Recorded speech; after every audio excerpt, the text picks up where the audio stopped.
साथियों, आज हम लेके आए हैं अभी जो RSCIT 21 जनवरी को पेपर हुआ था उसका आंसर। जैसा कि मैंने पहले भी आपको बताया था कि जो लास्ट वीडियो आया था अभी उसमें से 80% पर्सन एज इट इज वैसे की वैसे आ गए हैं। अभी आपके सामने हम पर्सन का सॉल्यूशन करते हैं।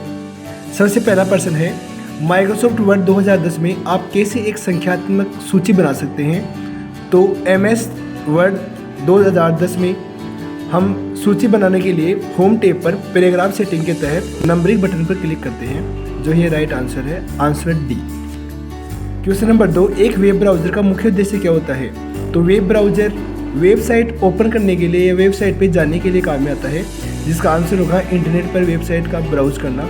ऑप्शन सी एकदम करेक्ट आंसर है। माइक्रोसॉफ्ट एक्सेल में नए वर्कशीट डालने के लिए कौन सी शॉर्टकट कुंजी होती है। तो नई वर्कशीट के लिए कंट्रोल N होती है। इसके अलावा Shift+ F11 होती है, लेकिन इसके Ctrl+F(W), Ctrl+Shift+N, Ctrl+Alt+W ये सभी आंसर सही लग रहे हैं। इसलिए हम इस पर्सन को सस्पेंस में डाल रहे हैं, एक बार इसको बोनस के लिए रखते हैं अलग से। फोर्थ क्वेश्चन है, माइक्रोसॉफ्ट आउटलुक में नए ईमेल बनाने के लिए शॉर्टकट कुंजी क्या है। तो माइक्रोसॉफ्ट आउटलुक में नई ईमेल के लिए कंट्रोल के साथ N होती है। विंडोज़ में एक रीस्टोर पॉइंट, यह पर्सन जो पिछला पेपर हुआ था उसमें भी आया था, उसके यही ऑप्शन थे और यही क्वेश्चन था। जिसने लास्ट वाला सॉल्यूशन अच्छे से देखा था वह उसका यह पर्सन सही था एकदम। विंडोज़ में एक रीस्टोर पॉइंट का क्या उद्देश्य है। विंडोज़ में रीस्टोर का उद्देश्य होता है सिस्टम को समस्याओं के मामले में पिछली स्थिति में पुनः वापसी करने के लिए। ऑप्शन बी एकदम करेक्ट आंसर है। प्रश्न नंबर 6, कंप्यूटर सुरक्षा के संदर्भ में DNS पॉइजनिंग का क्या उद्देश्य है। तो यह डोमेन में गलत जानकारी को डालता है, तो आंसर अपना बी सही होगा। साइबर सुरक्षा में फिशिंग हमलों का मुख्य प्रमुख लक्ष्य क्या होता है। तो फिशिंग हमले हमारी पर्सनल इन्फॉर्मेशन को चोरी करते हैं, वो भी हमें बिना जानकारी के चोरी हो जाता है डाटा। तो इसका सही आंसर होगा व्यक्तियों को संवेदनशील जानकारी उजागर करने में मिलावट करना। ऑप्शन डी इसका करेक्ट आंसर है। ऑनलाइन शिक्षा के संदर्भ में MOOC का पूरा अर्थ क्या है। Massive open online course. Option A. दस्तावेज प्रसंस्करण और कंप्यूटर दृष्टि के क्षेत्र में OCR का अर्थ, OCR की फुल फॉर्म क्या है। Optical character recognition. निम्न में से कौन सा ई गवर्नेंस सेवाओं के रूप में माना जा सकता है। तो ई गवर्नेंस सेवा ड्राइविंग लाइसेंस होती है, कार चलाना नहीं है, सब्जी खरीदना नहीं है। आंसर ए सही है इसका, ड्राइविंग लाइसेंस। प्रश्न नंबर 11, विंडोज़ में टास्क मैनेजर खोलने के लिए शॉर्टकट की क्या होती है। तो टास्क मैनेजर ओपन करने के लिए Ctrl+Alt+Delete होती है। ऑप्शन ए सही है इसका, Ctrl+Alt+Delete। Google drive, Microsoft one drive, Dropbox ये किसके उदाहरण है।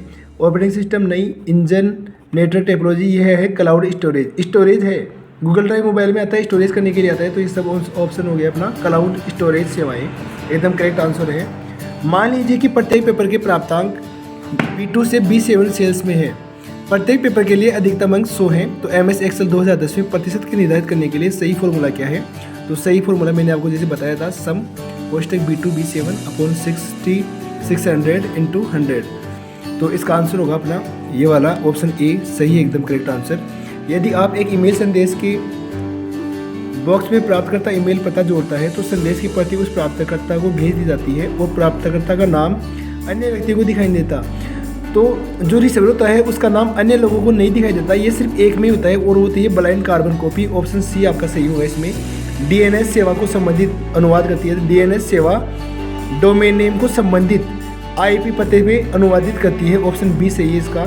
ई मित्र पोर्टल के माध्यम से आप कौन सी सेवाओं का लाभ उठा सकते हैं। बिल का भुगतान कर सकते हैं, प्रमाण पत्र के लिए आवेदन कर सकते हैं, शिकायत दर्ज। ऑप्शन डी सही है। ये भी पिछले पेपर में ऐसे कैसे।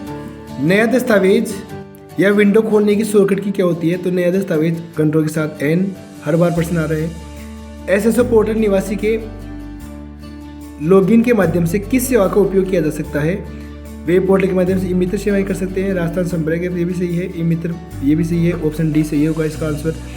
ई कॉमर्स वेबसाइट का मुख्य उदाहरण कौन सा है। ट्विटर, फेसबुक, ये तो सोशल नेटवर्किंग साइट होगी। अमेजन। ई कॉमर्स कौन सी होती है, जिनसे पर सामान खरीदते हैं वे सामान बेचते हैं, यानी व्यवसायिक वेबसाइट होती है अमेजन। माइक्रोसॉफ्ट पावरपॉइंट 2010 में एनिमेशन टैब को नियंत्रित करने के लिए कौन सा समूह होता है। तो पूर्वावलोकन सही है, एनिमेशन सही है, समय भी सही है, ऑप्शन डी होगा। इसमें 4 होते हैं,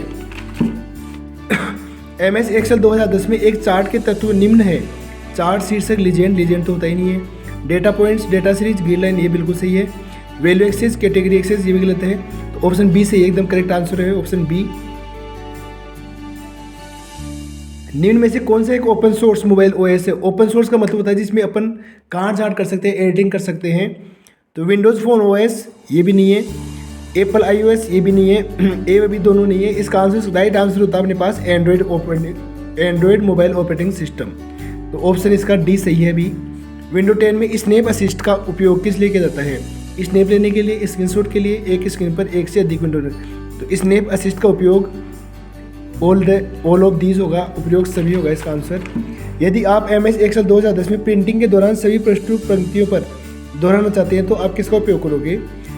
पेज ओरिएंटेशन नहीं, पेपर साइज नहीं, स्केल टू फिट ये तो फिट करने के लिए हो गया। तो पेन टाइटल्स बच गया अपने पास, तो ये करेक्ट इसका आंसर होगा। माइक्रोसॉफ्ट पावर पॉइंट 2010 में का एक्सटेंशन नेम क्या है? .pptx option A. Power point 2010 में स्लाइड में एक ऑब्जेक्ट पर कस्टम एनिमेशन कैसे लागू किया जाता है? तो कस्टम एनिमेशन लागू करने के लिए हम ऑब्जेक्ट पर राइट क्लिक करते हैं, कॉन्टेक्ट मेन्यू से कस्टम एनिमेशन का चयन करते हैं। एक बिल्कुल सही आंसर है। भारत के राष्ट्रीय भुगतान निगम के लॉन्च किसने किया? रुपे NPCI ने। और पिछले बार पेपर जो कंडक्ट किया था उसमें प्रश्न पूछा था कि रुपे कार्ड को जारी कौन करता है? तो उसका आंसर था NPCI। अब की बार पूछ लिया कि NPCI कौन सा कार्ड जारी करती है? तो इसमें ऑप्शन आ गया रुपे कार्ड। एक ही बात है दोनों की। एक्सेल 2010 में किस फंक्शन का उपयोग करके रेंज में सबसे अधिक, मैंने बताया था कि सबसे अधिक के लिए मैक्सिमम, तो इसका आंसर मैक्सिमम होगा। राजस्थान में प्रमुख ई गवर्नेंस में पहले कौन सी है? राजमेघ, राजनेट, राजसेवा, ये सब तीनों है। तो ऑप्शन डी सही है। ईमेल में BCC, ये दो उसकी फुल फॉर्म आ गई, ब्लाइंड कार्बन कॉपी। एक्सेल 2010 में फॉर्मेट सेल्स डायलॉग बॉक्स खोलने के लिए कीबोर्ड शॉर्टकट क्या होती है? ये मैंने अभी जो लास्ट बार पेपर डाला था उसमें था ये प्रश्न। तो इसका आंसर था राइट आंसर Ctrl+Shift+E। एक्सेल 2010 में VLOOKUP फंक्शन क्या काम में आता है? तो ये VLOOKUP काम में आता है एक रेंज के पहले स्तंभ में एक मूल्य की खोज करता है और उसी पंक्ति से दूसरे स्तंभ में संबंधित मूल्य को लौटाता है। बिल्कुल correct answer A. Microsoft Word में किस रिबन में टेक्स्ट स्वरूपित करने, फॉन्ट बदलने, पैराग्राफ सेटिंग को समायोजित करने का आदेश दिया जाता है? होम टैब होती है। माइक्रोसॉफ्ट वर्ड 2010 में पेज ब्रेक करने के लिए सबसे उपयुक्त आंसर, यानी कि लगभग चारों सही आंसर। अब इनमें से सबसे बेस्ट आंसर बताना हमें। पेज एंटर कुंजी कई बार दबाकर, सही बात है। पेज लेआउट टेब पर जाइए और ब्रेक्स का क्लिक करके, बिल्कुल सही answer option B. Microsoft Word में 2010 में फाइंड व रिप्लेस, ये भी पिछले पेपर में ऐसे कैसे आया था। इसका आंसर होगा दस्तावेज में विशेष शब्दों या वाक्यों की खोज करना और उन्हें नए पाठ में बदलना। बिल्कुल आंसर बी ऑप्शन सही है। दोस्तों हमें उम्मीद है कि आपका पेपर अच्छा हुआ था। फिर भी आप एक बार अपने आंसर चेक कर सकते हैं। Best of luck. आगे भी अभी एग्ज़ाम है संडे को फिर से, तो मैं उन्हें भी कहना चाहूँगा कि आप एक बार ये सॉल्यूशन देखें और इस वीडियो को अगर आपको अच्छा लगा हो तो आप ज़्यादा से ज़्यादा शेयर करें। धन्यवाद। Best of luck.